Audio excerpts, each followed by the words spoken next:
When a father sprinted past the fire line into a burning apartment, everyone thought it was a suicide run. The firefighters screamed for him to stop, but he wasn't suicidal, he was calculating. As a former smoke jumper, he knew exactly where to find the 3 children trapped inside. That father was Alex Reed, a single dad and former elite firefighter trained to parachute into the heart of wildfires. On an ordinary Tuesday evening, his specialized skills and a parent's primal instinct collided in a split-second decision that defied every safety protocol.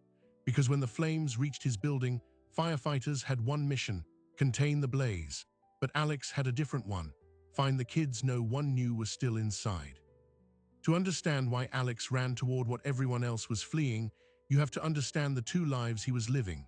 By day, he was a quiet HVAC technician in a small Midwestern city, a single dad to his 8-year-old son, Ben. But for 8 summers before that, he was someone else entirely: a smoke jumper, part of an elite federal firefighting corps fewer than 400 people nationwide qualify to join. His training was something out of a special operations manual.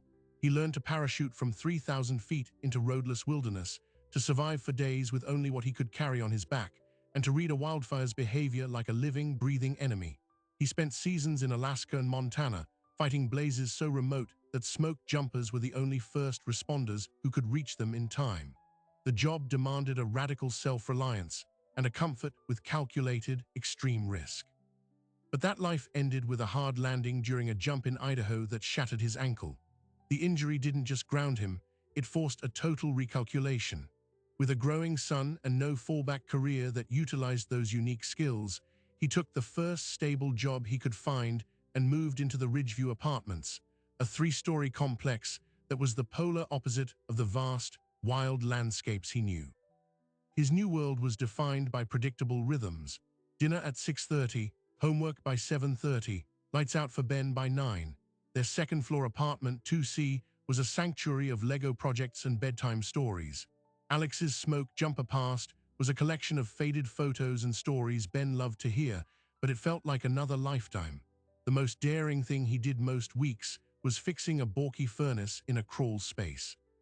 The 3 children in apartment 4B, directly above him, were part of that quiet rhythm. There was Chloe, who was 10, and her 2 younger brothers, Max and Leo. Their mother, Sarah, worked the night shift as a nurse. Often, Alex would hear the soft thump of the kids playing above him after she left for work around 7. He'd occasionally see them in the courtyard. Chloe, serious beyond her years, watching over her brothers. He offered to help once or twice, but Sarah, proud and stretched thin, always politely declined. The evening it happened was a Tuesday in early October, absolutely ordinary. Alex made spaghetti. Ben talked non-stop about a school project on volcanoes. After dinner, Alex was loading the dishwasher when he heard the familiar, quick footsteps of the kids upstairs heading to their rooms. The routine was holding. He got Ben through his bath and into bed, reading 2 chapters of their latest book. It was just after 9 when he finally sat down on the couch, the quiet of the apartment settling around him. The first thing he noticed wasn't a sound, but a smell. A faint, acrid tang in the air that didn't belong, not food burning, something sharper, plastic maybe, electrical. He stood up, his senses, long dormant in this civilian life, prickling to attention. He walked to his kitchen vent, then to his bathroom fan. The smell was stronger near the bathroom ceiling. Then he heard it, a low, persistent beep, not the shrieking alarm of a smoke detector in his own unit, but the alert tone from the building's hallway system. A minute later, it was joined by another, then another, until a unified, pulsing alarm filled the air. Adrenaline, cold and familiar, flooded his system. This wasn't a drill. He moved to Ben's room, his voice calm but firm. "Ben, wake up. We need to go, now." He had his son on his feet, grabbing shoes and a coat, in under 30 seconds. As he opened his apartment door, a wave of gray smoke, thin but unmistakable, rolled down the hallway from the stairwell at the far end. The air was warm. People were starting to emerge from other doors, confused, sleepy-eyed. "Fire!" Alex shouted down the hall, his voice cutting through the alarm. "Everyone out, use the east stairs." He pointed toward the stairwell opposite the smoke. He shepherded Ben and a few confused neighbors toward it, the training kicking in automatically. Identify the threat, identify the clear egress, move people toward it. They burst out into the cool night air of the parking lot. A small crowd was gathering, people in pajamas and robes, clutching pets and phones. Alex did a quick head count of his immediate neighbors, making sure he'd seen everyone from his floor get out. He saw Sarah, the nurse from 4B, her face pale in the flashing light of the building's exterior alarm. She was still in her scrubs, just home from her shift. She was frantically scanning the crowd. And then he saw her expression collapse into pure, unadulterated terror. "Chloe, Max, Leo," she screamed, her voice raw. She grabbed the arm of the building manager. "My kids, they're still up there. I just got home. They were supposed to be with the sitter. She must have left." Alex's blood went cold. He looked up at the building. The third floor. Orange light now flickered behind the windows of apartment 4B, not the soft yellow of a bedroom lamp, but the angry, dancing glow of fire. Black smoke was starting to curl from the eaves of the roof just above it. Sirens wailed in the distance, growing closer. The first fire engine screeched into the lot, followed by another. Men in heavy bunker gear moved with controlled urgency, pulling hoses, shouting commands. A captain established a command post. Their priority was clear: attack the fire, protect exposures, prevent it from spreading. The building was already being treated as a loss. No firefighter would be sent inside for a search until a primary attack line was established at the front door. It was standard, textbook procedure. It takes time. But Alex knew what that time meant in a burning building. He knew the physics of it, the heat that could flash a room to over 1,000 degrees in minutes, the toxic smoke that filled from the ceiling down. Children, if they were smart and scared, would hide in a closet, under a bed, places that become death traps. He looked at Sarah, who was being physically restrained by a firefighter from rushing back in, her screams dissolving into helpless sobs. He looked at the fire captain, pointing at a diagram of the building, orchestrating a safe, systematic assault. And then he looked at the building itself. At the second-floor balcony, right outside his own apartment, directly below the inferno of 4B and access point. The two halves of his life, the father and the smoke jumper, slammed together in a single, devastating equation. The firefighters had a protocol. He had a different kind of training and a window of time that was closing faster than they could move. Every fiber of his rational mind told him to stay put, to let the professionals do their job.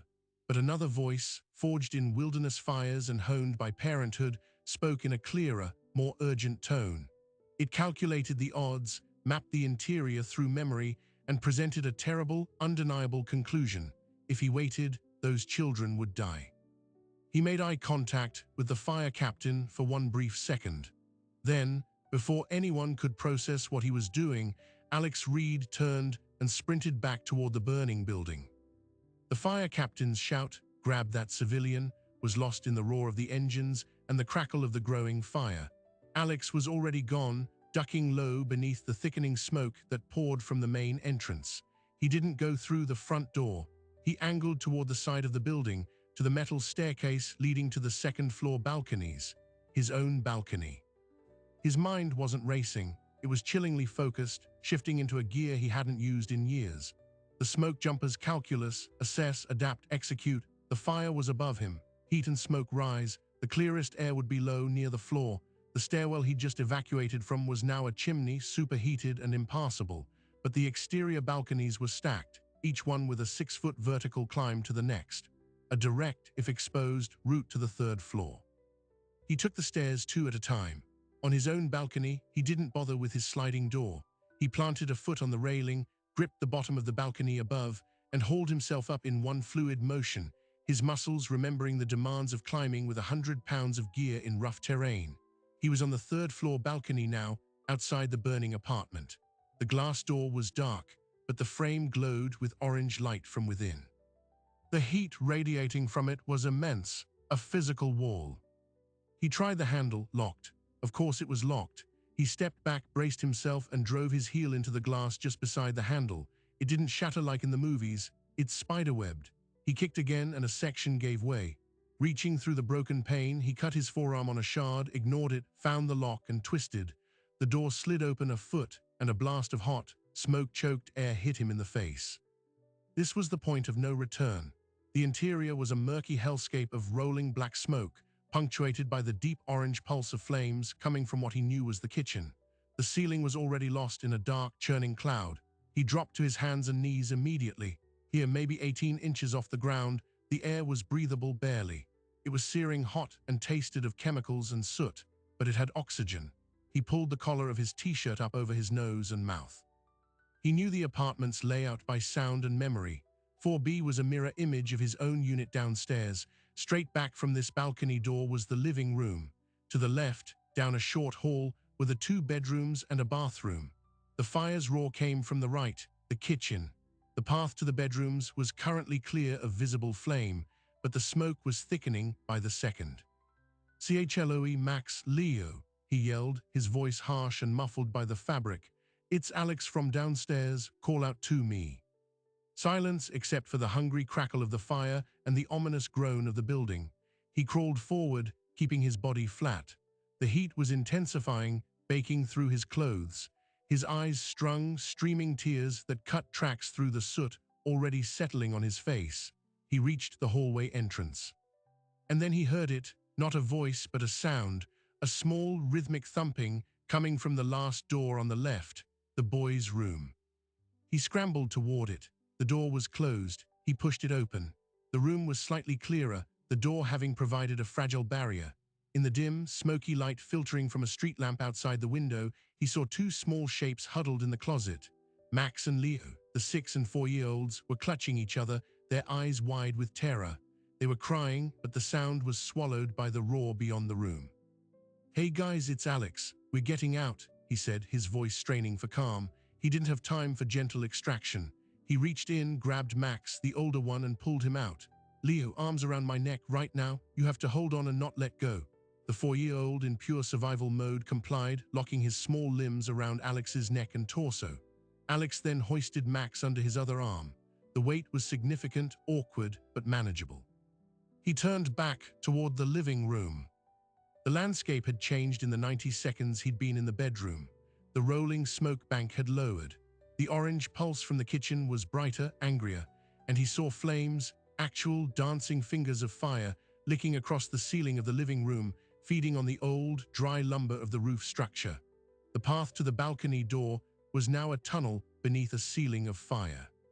He froze for a fraction of a second, the smoke jumper's brain making a brutal assessment. The fire had vented, finding more oxygen. It was moving faster than he'd anticipated. Going back the way he came meant passing directly under that burning ceiling. The heat would be unbearable. The synthetic carpet could ignite beneath them. It was a gauntlet, and with 2 kids, his mobility was gone. That's when the second sound cut through, a cough, a human cough coming from across the living room, from the other bedroom, Chloe. She wasn't in the closet with her brothers. She tried to hide somewhere else.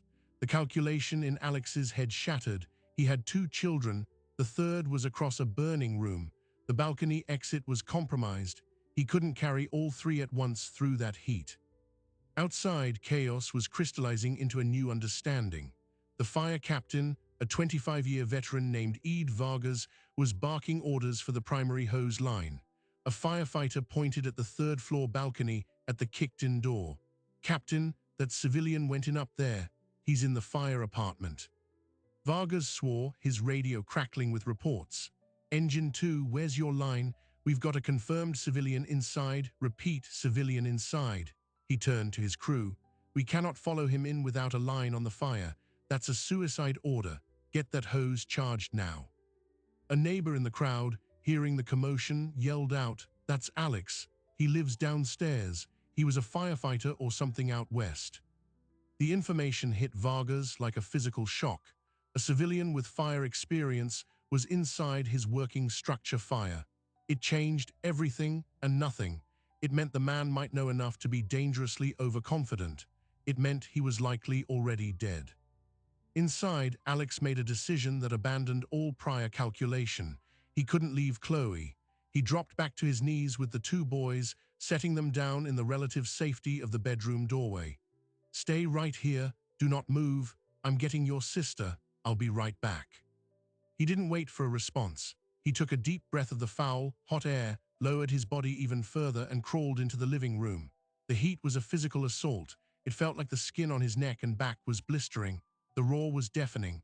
He kept his eyes slitted, fixed on the dark rectangle of the other bedroom door 10 feet away. The flames on the ceiling were spreading, dripping burning embers onto the couch. A lamp exploded with a pop.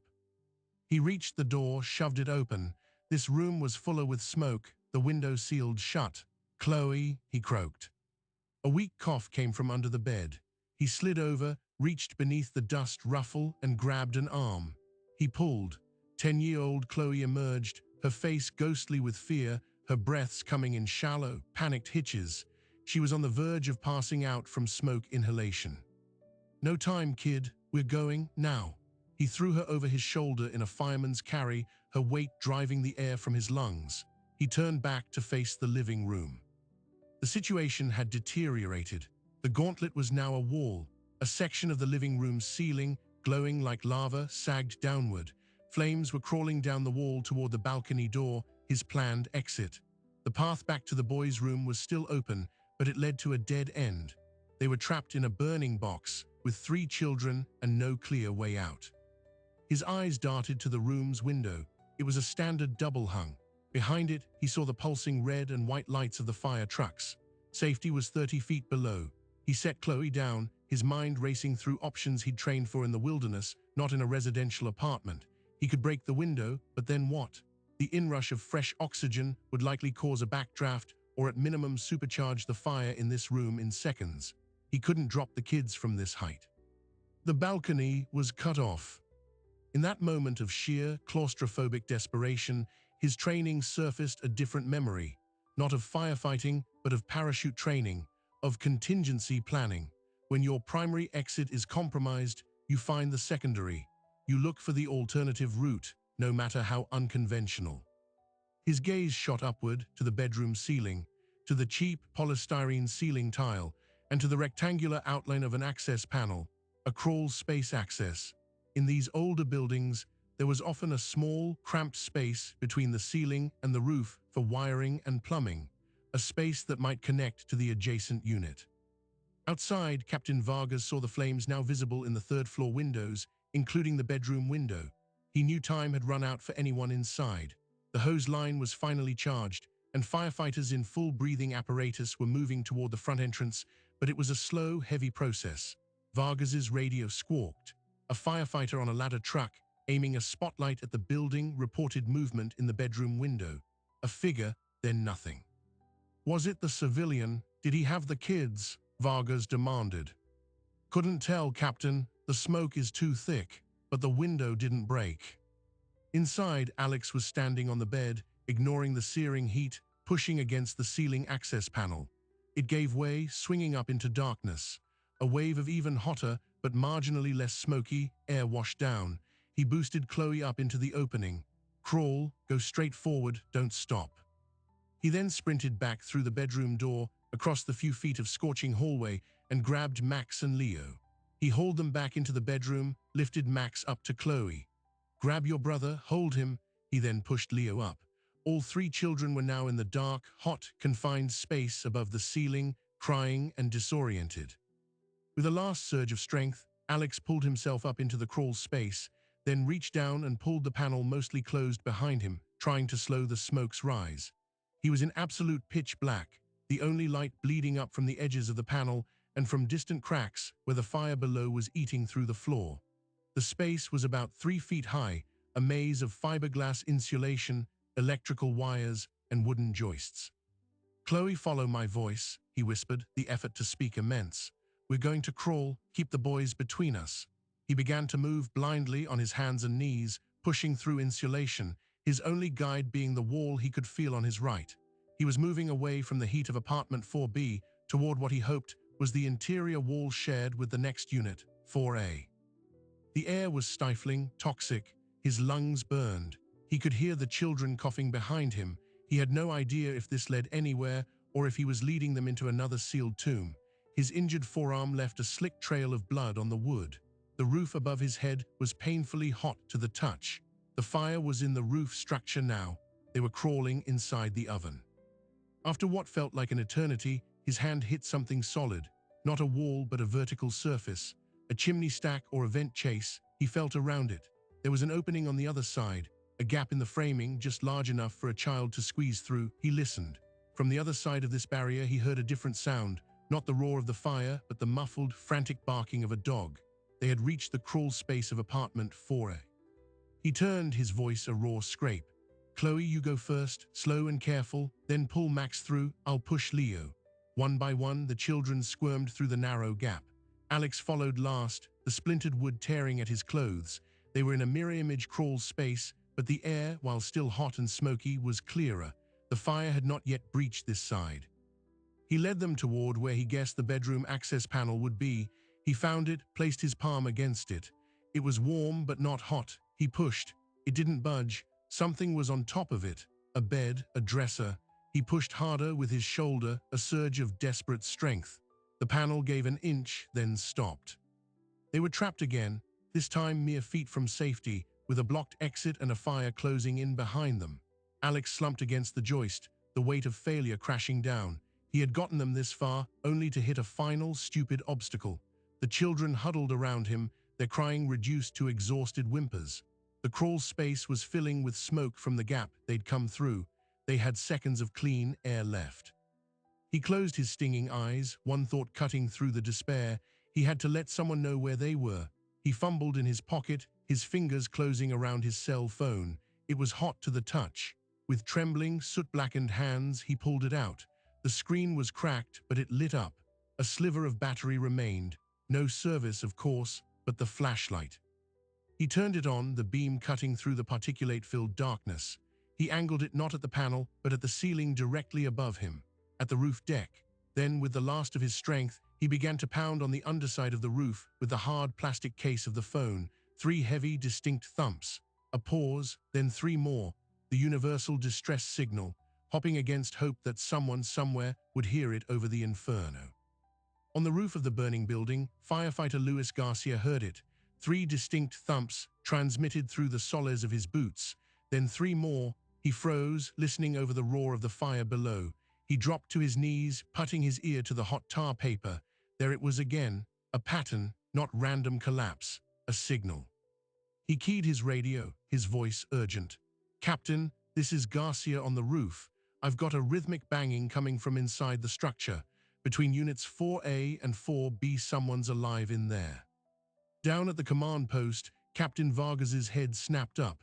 "Confirm that, Garcia, you're sure?" "Positive, Captain. It's deliberate. 3 and 3. A surge of electric energy went through the crew. A known location changed everything. Vargas's mind raced. The interior crews were still fighting their way up the smoke-choked stairwell, hindered by heavy hose lines. The roof team was in position for ventilation, to cut a hole to let heat and smoke out. But now they had a potential rescue point, a dangerous, unorthodox one. "Garcia, can you pinpoint it? We have a civilian and possibly 3 kids trapped in a ceiling or crawl space. Find them."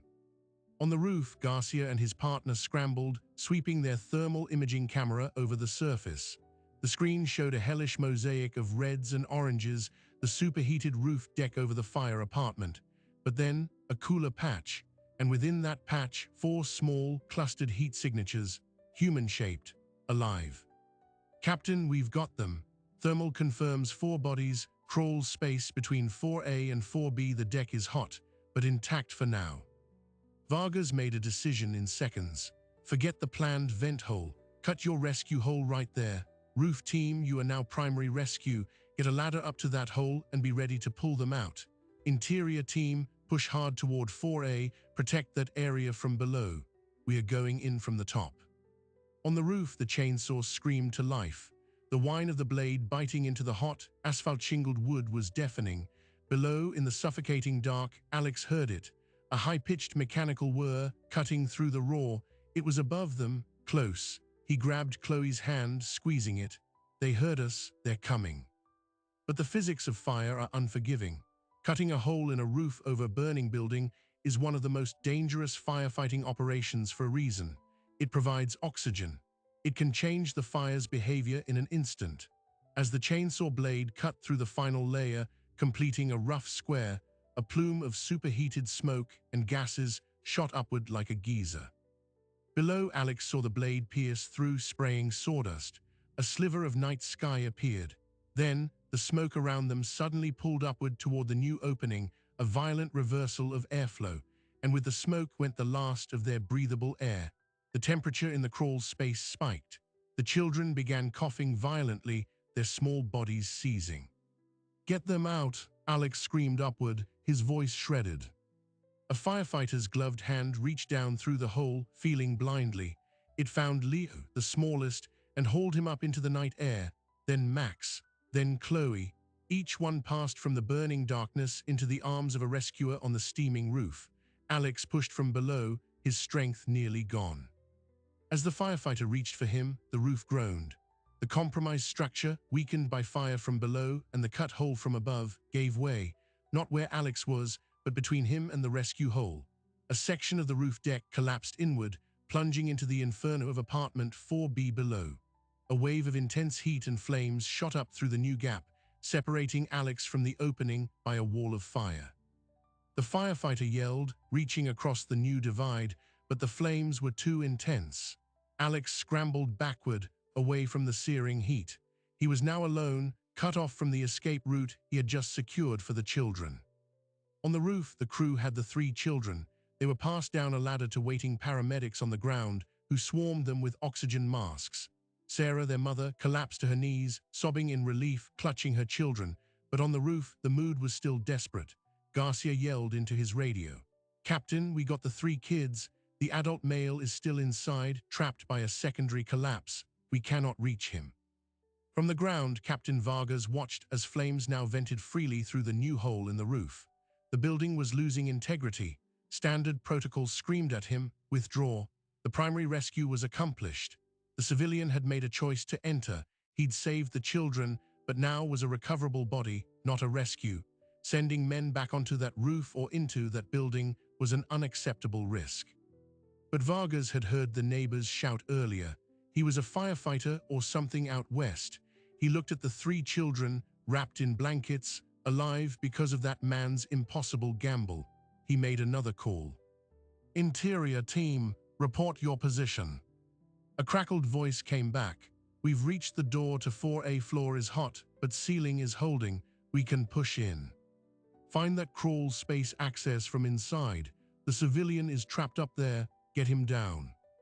Inside apartment 4A, 2 firefighters in full breathing apparatus kicked in the door. The apartment was smoky, but not actively burning. They moved to the bedroom, shoving a heavy dresser aside with brute strength. They found the access panel. One of them pushed it open and shone a light up into the crawl space. They saw Alex immediately. He was maybe 15 feet away, curled against a joist, trying to stay below the worst of the heat now pouring from the collapsed section. He was conscious, but barely moving. The firefighter climbed up, crawling through the tight space. He reached Alex, checked him for major injuries, and hooked a rescue harness to him. "I've got you, brother. Let's go." They lowered him down into the bedroom, then carried him out through the hall, down the stairs, and into the cool night air. A roar went up from the crowd as Alex emerged, alive. Paramedics rushed him to a waiting gurney, starting oxygen, assessing his burns and smoke inhalation. From her gurney, where she was holding her children, Sarah locked eyes with Alex as he was wheeled past. She mouthed 2 words, "Thank you." The news cameras, which had arrived to film a tragic fire, now had a heroic narrative. The footage of the children being brought down from the roof, followed by the soot-covered, bleeding man, was dramatic gold. By morning, the story was everywhere. Single dad, former firefighter, defies odds to save 3 children from inferno. But as the sun rose on the smoldering building, a different story began to take shape in the cold light of official scrutiny. The fire marshal arrived to begin the origin and cause investigation. The building was a total loss. The insurance implications were massive. And there was a problematic variable, a civilian who had entered an active fire scene without authorization against the direct commands of fire personnel. Captain Vargas was required to file a detailed incident report. He had to document everything, including Alex's unauthorized entry.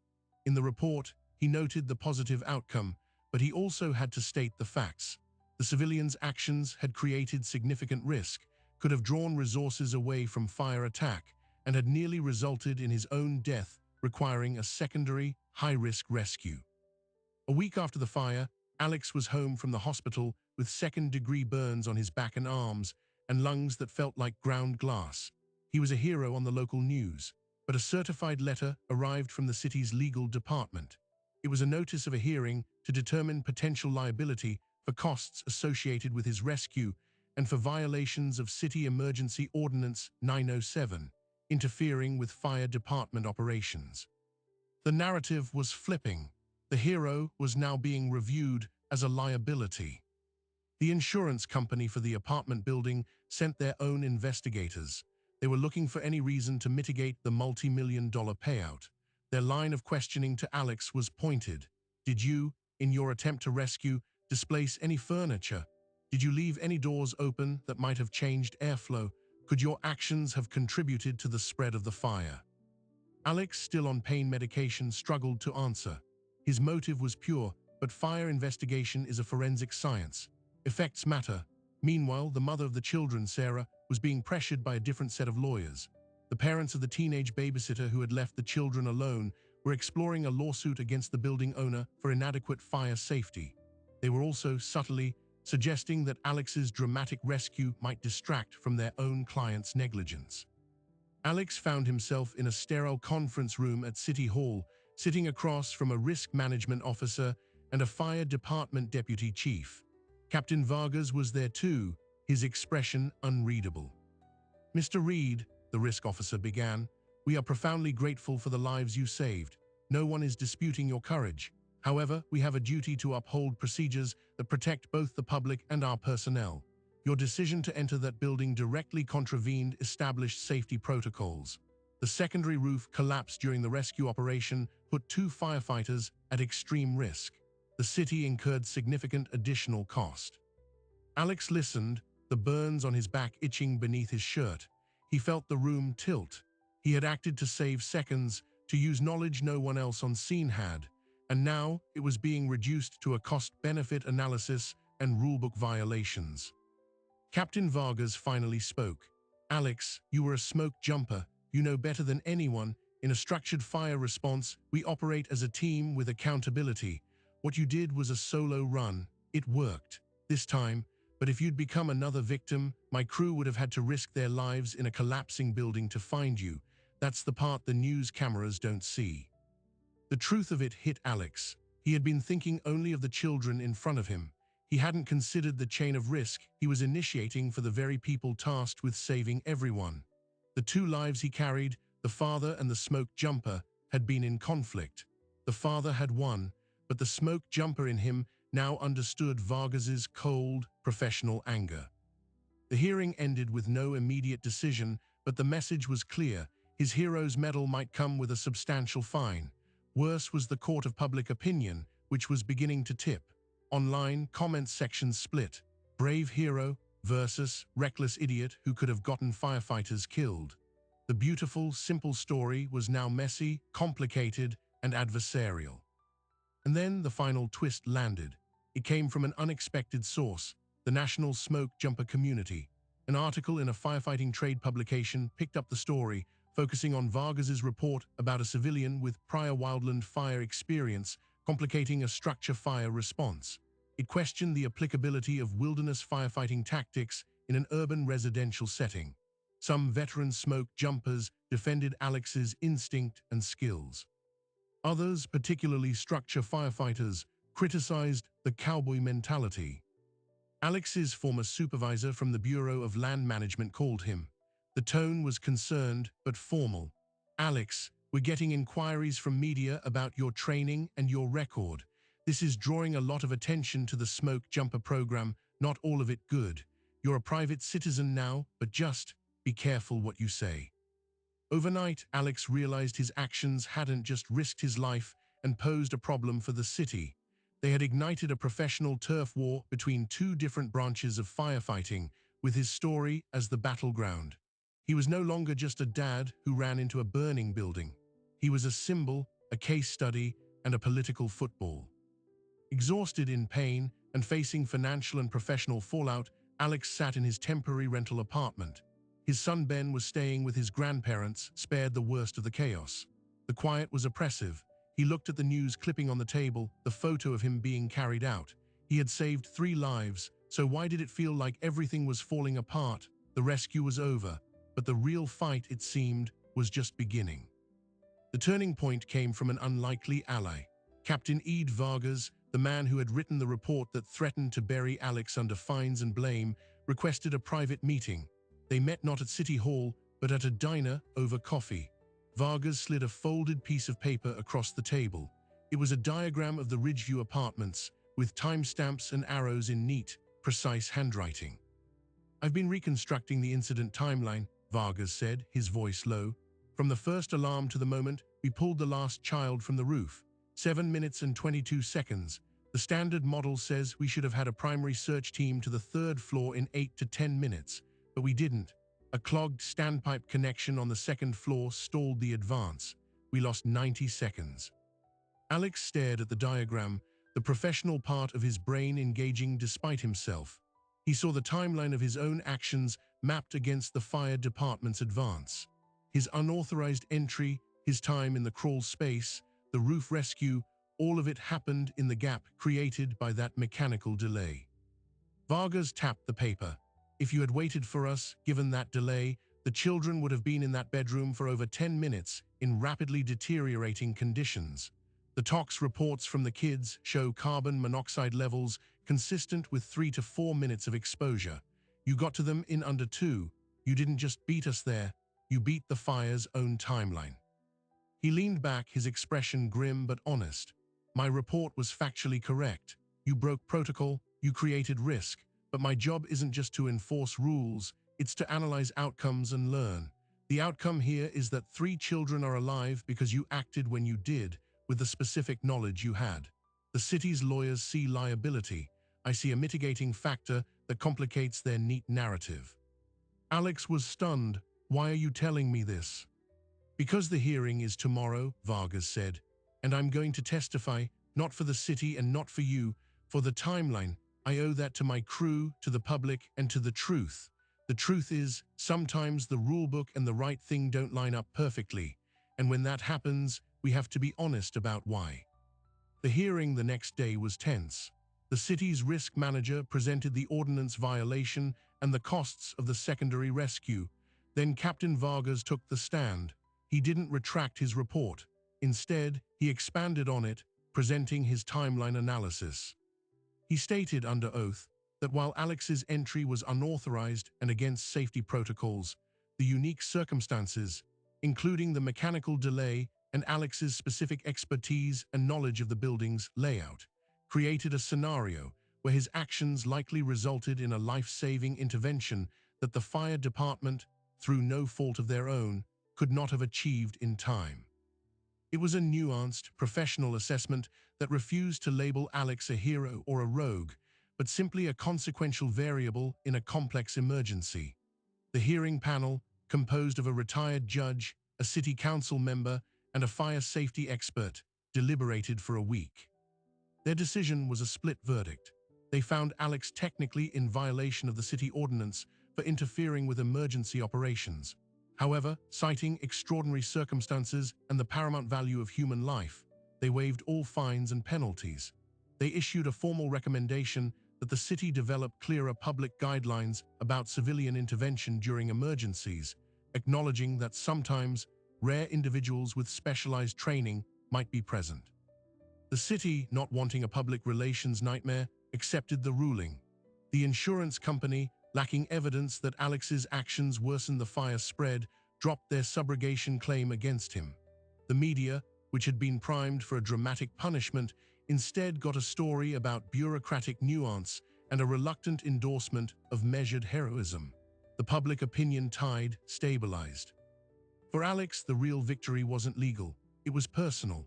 A few days after the hearing, he was invited to the firehouse, not for an interview but for a meal. He sat in the kitchen with Vargas and the crew from that night, including Luis Garcia, the firefighter who had heard his banging on the roof. Over a pot of chili, they talked shop. They asked him about smoke jumping, about wilderness fire behavior. He asked them about structural tactics, about the challenges of agging building stock. It was a bridge built on mutual respect for the dangers of their shared profession, even if their theaters of operation were worlds apart. Garcia later told him, "That bang on the roof, that was smart. We trained to listen for that during collapse operations. You thinking to use your phone like a hammer? That's a smoke jumper thing, isn't it? Improvising with what you have."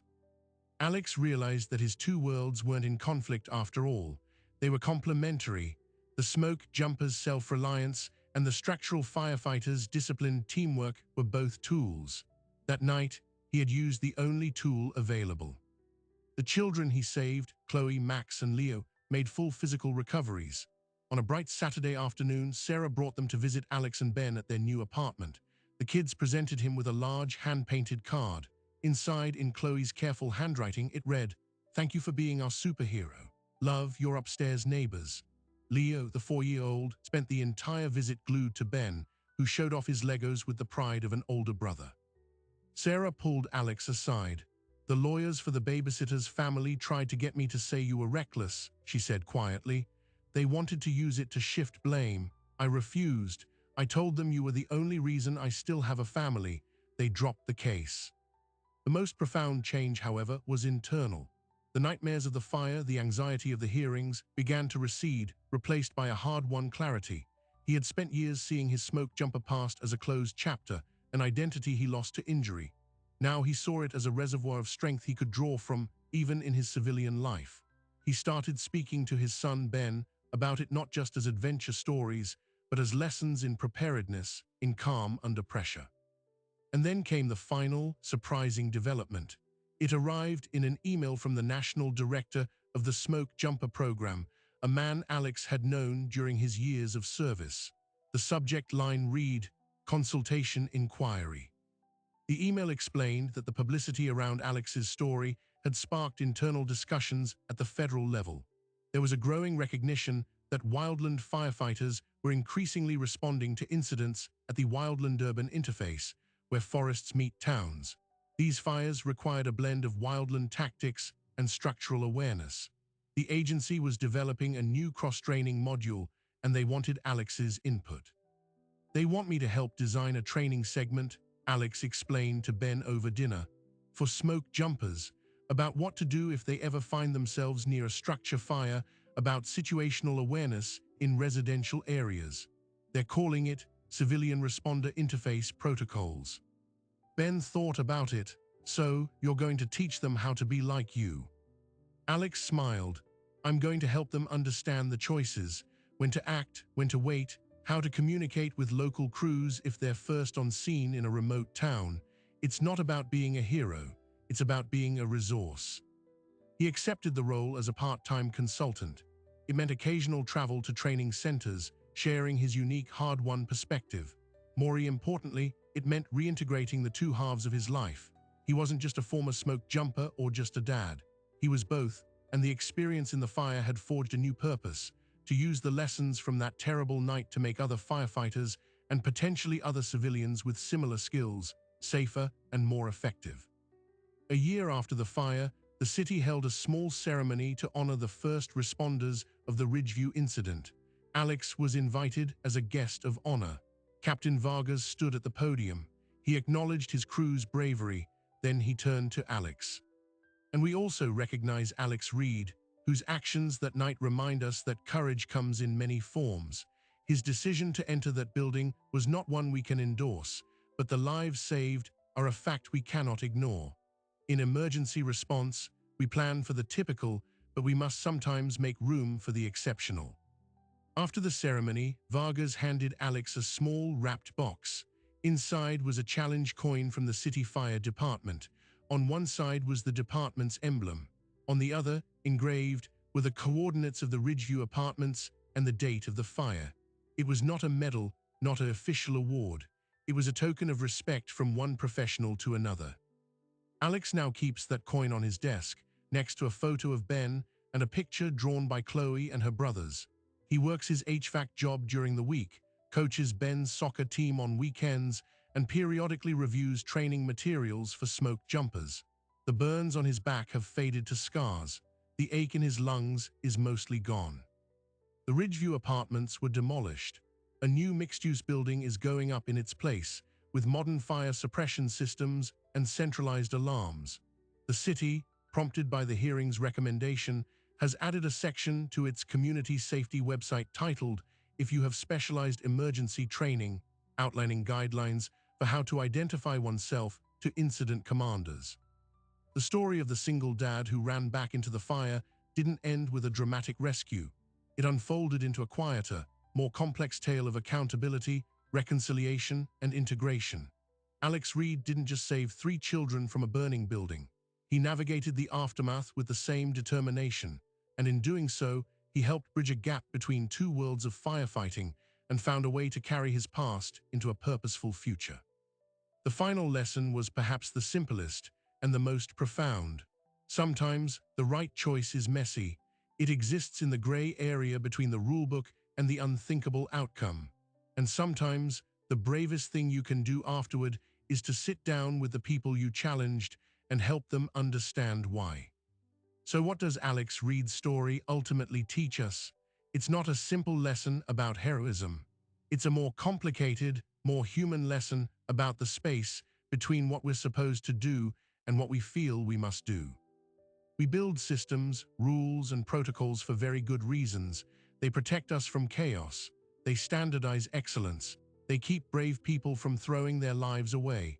Captain Vargas and his crew represent the absolute necessity of that system. Without it, every emergency descends into anarchy.